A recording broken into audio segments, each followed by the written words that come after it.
क्या कुछ है वॉर जोन के अपडेट। सीरिया में सत्ता पलट के बाद क्या कुछ हुई है तब्दीली। इसके अलावा सीरिया में असद के पतन के बाद क्या जॉर्डन में भी विद्रोह का खतरा मंडराने लगा है। साथ ही साथ जानेंगे क्या कुछ अपडेट सीरिया से है सत्ता परिवर्तन के बाद।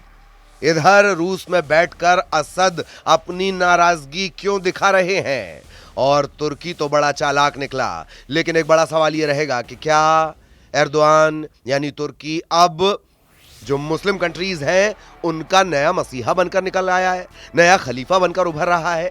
यह भी एक बड़ा सवाल रहेगा। सबसे पहले फटाफट अपडेट भी आपको बता दें, क्या कुछ अपडेट वॉर जोन से इस वक्त मिल रहे हैं, क्या तब्दीलियां आई है वो भी जान लीजिए।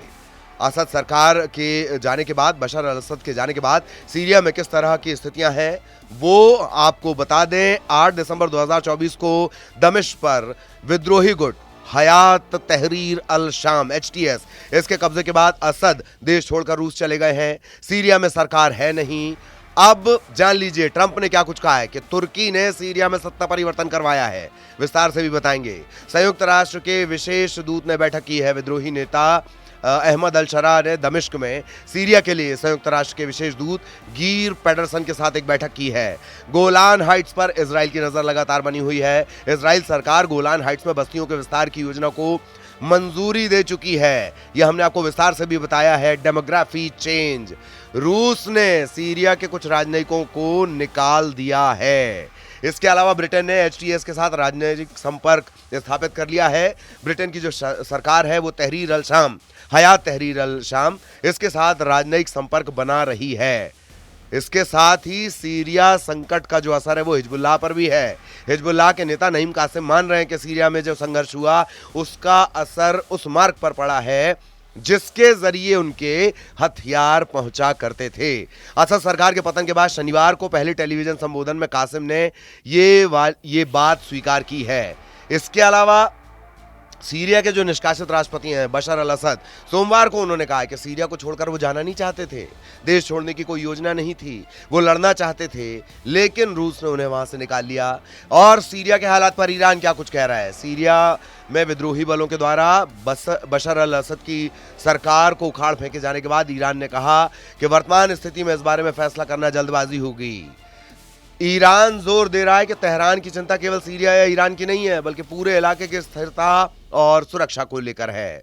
इधर संयुक्त राष्ट्र ने सैन्य अभियान रोकने की अपील की है। इजराइल के सैन्य अभियान बंद होने चाहिए। उन्होंने ये भी कहा कि मध्य पूर्व में सभी संघर्षों को तत्काल रोकने की जरूरत है। गिर पेडरसन ने एक प्रेस कॉन्फ्रेंस में ये बात कही है कि बहुत परेशान करने वाली बात है कि सीरियाई इलाके में इजरायली गतिविधियों और बमबारी को लगातार देख रहे हैं, रोकने की जरूरत है। और एक सवाल जो बना हुआ है कि हयात तहरीर अल शाम HTS के लीडर मोहम्मद अल बशीर सीरिया के अंतरिम सरकार के मुखिया होंगे, जानकारी मिल रही है। इससे पहले उन्होंने सीरिया के इदलिब राज्य में HTS की सरकार का नेतृत्व किया था। बशर अल असद का ताल्लुक अलावी समुदाय से है। ये समुदाय सीरिया में अल्पसंख्यक है। इसकी आबादी है तकरीबन 12% के आसपास इसकी आबादी है। ये तो वो अपडेट हो गए कि बशर अल असद की सरकार के बाद किस तरह के हालात हैं। लेकिन जो सबसे बड़ी बात निकल कर आई है वो ये कि क्या तुर्की नया खलीफा, मुस्लिम देशों का नया मसीहा बन रहा है। ईरान, सऊदी अरब, संयुक्त अरब अमीरात, इनके लिए नाक का सवाल था सीरिया, प्रतिष्ठा का विषय था सीरिया। मैदान किसने? तुर्की ने मार लिया। तुर्की का जो समर्थित है HTS विद्रोही, उन्होंने सीरिया पर कब्जा कर लिया। बशर अल असद रूस भाग गए हैं। और इसके बाद ये बात कही जाने लगी है सीरिया के नए शासकों ने मदद मांगी तो हम सैन्य ट्रेनिंग देंगे, तुर्की ये कह रहा है। इसके अलावा ये माना जा रहा है कि तुर्की में एर्दोआन युग की एक शुरुआत में तुर्की के जो राष्ट्रपति हैं, सीरिया के पूर्व राष्ट्रपति बशर अल असद के संरक्षक पहले ही हुआ करते थे जब ये एर्दोगन युग शुरू हुआ था। असद को अपने परिवार के साथ छुट्टियां मनाने तक का ऑफर दिया गया था। 2011 में फिर क्रांति हुई और असद ने सेना को इसे कुचलने के लिए कहा। तब से, ये 2011 के आसपास का जो घटनाक्रम था, तब से एर्दोआन और असद एक दूसरे के कट्टर विरोधी बन गए थे। लेकिन ताजा हालात में सीरिया में सेना के क्रूर सैन्य अभियान से लाखों की तादाद में लोग देश छोड़कर तुर्की भी गए। अमेरिका की जो स्थितियां थीं उस समय बराक ओबामा को इस बात के लिए वो सहमत नहीं कर पाए थे तुर्की कि सीरिया पर हमला करें, असद की सरकार को हटा दें। ये तो इतिहास हो गया। अब सवाल ये है कि क्या तुर्की ने एक चाल चली और असद की सरकार गिर गई? तुर्की ने सीरियन नेशनल आर्मी की मदद से सीरिया के कुर्दों पर हमला कराया, जो तुर्की के दरवाजे पर एक नया देश बनाना चाहते थे। कुर्दों की रक्षा में अमेरिका के भी 900 सैनिक तैनात हैं। एसटीएस के विद्रोही रूसी सेना से लड़ते थे, लेकिन पुतिन सेना के घातक हथियारों की वजह से वो सिर्फ इदलिब तक सीमित रहते थे। ये अतीत है। अब स्थितियां बदल गई हैं। तुर्की को अपनी सेना सीरिया की जमीन से हटाना होगा। ये असद ने मांग भी की थी। बातचीत यहीं पर रुक गई थी। इसके बाद जो एर्दोगान है, उन्होंने एचटीएस और सीरियन नेशनल आर्मी को अलेप्पो में एक सीमित एरिया में कार्रवाई के लिए कहा, और इस चाल से यह कोशिश हुई कि सीरियाई राष्ट्रपति को संबंधों को सामान्य करने के लिए बाध्य किया गया। एर्दोगान और उनके सलाहकारों के भरोसा था कि सीरिया के जो लाखों शरणार्थी हैं वो तुर्की से वापस लौट जाएंगे। तुर्की का यह सीमित अभियान असद की तबाही बनकर आया। कुछ दिन में उनकी सेना भाग खड़ी हुई। ये एक चाल के तौर पर देखा जा रहा है जो तुर्की ने चली है। अब जो बात कही जा रही है, जो मुस्लिम कंट्रीज हैं, जो इस्लामिक देश हैं, उनका क्या कुछ कहना है? तुर्की को अरब और इस्लामिक देशों के स्वाभाविक नेता के रूप में देखते हैं एर्दोगान। सीरिया में जो बदलाव आया है वो इसे एक अवसर के रूप में देख रहे हैं ताकि एक नई व्यवस्था हो जाए। हालांकि रास्ता आसान नहीं होगा, क्योंकि जो एचटीएस है उसका अलकायदा और आईएसआईएस से करीबी संबंध रह चुका है। असद के जाने से यूएई और सऊदी को भी झटका लगा है। यूएई और असद के बीच गंभीर बातचीत भी चल रही थी। सऊदी और यूएई दोनों चाहते थे कि असद सत्ता में बने रहें, लेकिन चाल कामयाब हुई तुर्की की, और ऐसा लगता है कि वो एक नए मसीहा के तौर पर, मुस्लिम वर्ल्ड के नए मसीहा के तौर पर सामने आया है। इसके अलावा इधर सीरिया में असद की सरकार गिरने के बाद अरब के कई देशों में हलचल है, इसमें जॉर्डन भी है। अस्थिरता की आशंका, ताज़ा हालात की जो स्थितियां हैं, उसमें इजराइल और अमेरिकी अधिकारी जॉर्डन भी पहुंचे और उन्होंने जाना कि वहां किस तरह की स्थितियां हैं।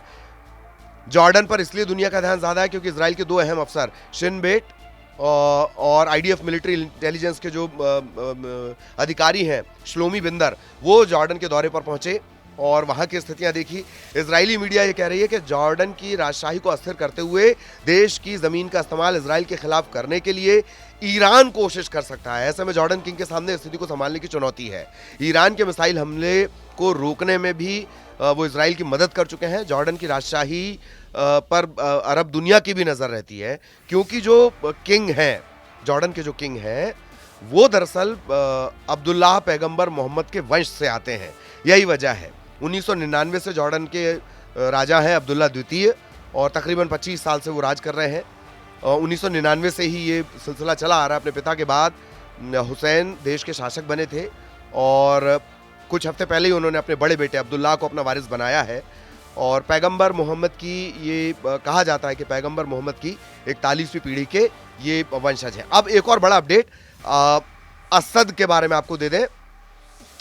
ये रूस में बैठे हुए हैं, लेकिन नाराजगी दरअसल ये अपनी जाहिर कर रहे हैं, वहीं पर बैठकर जाहिर कर रहे हैं कि वो चाहते थे कि वो लड़ें, अपने देश में ही रहें, लेकिन रूस ने वहां से उन्हें निकलवा लिया।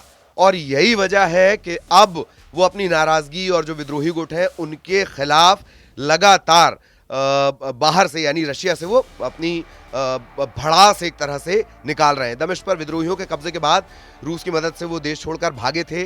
अब वो कह रहे हैं कि नहीं, मैं भागना नहीं चाह रहा था, वो तो दरअसल लड़ाई रखना चाह रहे थे। बेस कैंप पर हमले के बाद उन्होंने देश छोड़ दिया था। अब वो ये कह रहे हैं कि नहीं, वो वहीं रहना चाहते थे, मुकाबला करना चाहते थे, लेकिन ऐसा नहीं हुआ। तो ये पूरे सीरिया और सीरिया से जुड़ा हुआ अपडेट हमने आपको बताया। एक बड़ा सवाल यही कि क्या तुर्की, जिन्हें एर्दोगन भी कुछ लोग कहते हैं, एर्दोआन भी कहते हैं, तुर्की के जो मुखिया हैं, क्या वो मुस्लिम देशों के नए मसीहा के तौर पर उभरना चाहते हैं? ये अरब कंट्रीज का या मुस्लिम वर्ल्ड कंट्रीज का, इस्लामिक कंट्रीज का नया टेंशन है, जो चाहते थे कि सीरिया में बशर अल असद की सरकार रहे, लेकिन तुर्की की चाल से सीरिया में हो गया तख्ता पलट। तो ये वो तमाम अपडेट्स हैं जो इस वक्त वॉर जोन से मिल रहे हैं।